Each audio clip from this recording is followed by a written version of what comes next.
guys, I'm Thomas Gold and I'm in the groove with Swedish Egil.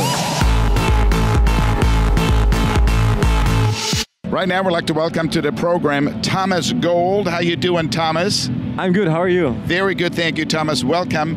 It's a pleasure to meet you in person. I've been a fan for many years and love your remixes and your original productions. And the ones that I've had in my collection lately have been Alive, Agora, and I'm not really sure how to pronounce it. Is it Meow? Yes, it's okay. Perfect. What are you working on now? What can we look forward to? Actually, I'm working on my next single, which is supposed to come out quite soon, but it really depends on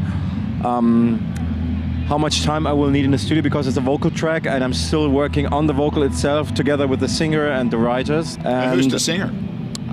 Oh, it's top secret so far. I don't want to tell yet. Okay. So where is it going to be coming out? Is it going to be coming out on Axtone?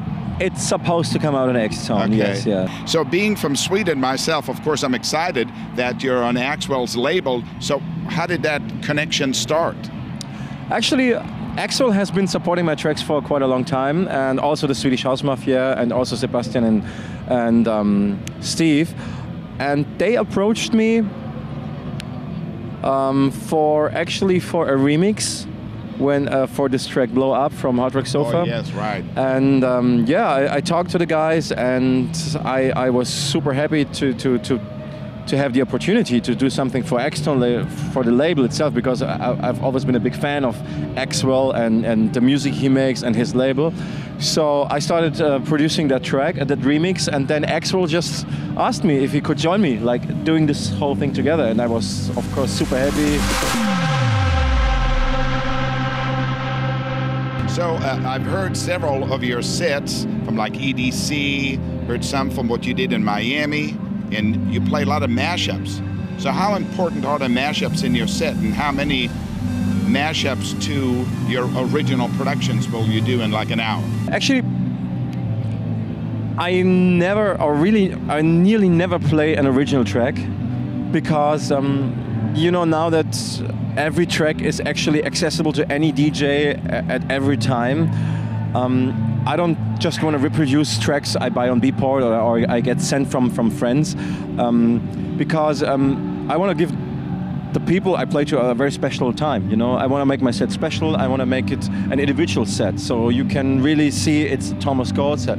What I'm doing is just trying to mix up every genre and every single track I like, and I just try to bring everything together and make it as one kind of a journey, a musical journey.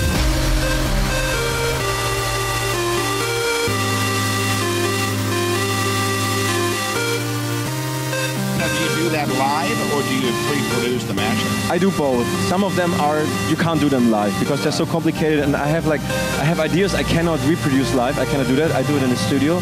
But sometimes I do the a cappellas live, and I do the looping live, or whatever it takes, and it really depends. Yeah. I wanted to ask you about doing remixes. You know that a lot of like pop artists now, for example, want to have remixes done. Would you do a remix for any song, or do you have to sort of feel the song in order to want to do the remix? Exactly, I have to feel it.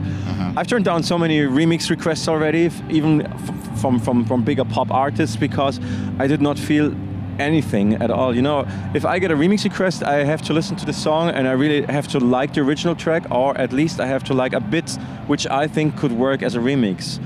For example, when I did the remix for Adele, Set Fire to the Rain, I loved the original, and I loved Adele. So it was not a question of yes or no. It was just a question of, am I able to face the challenge to remix Adele? You know.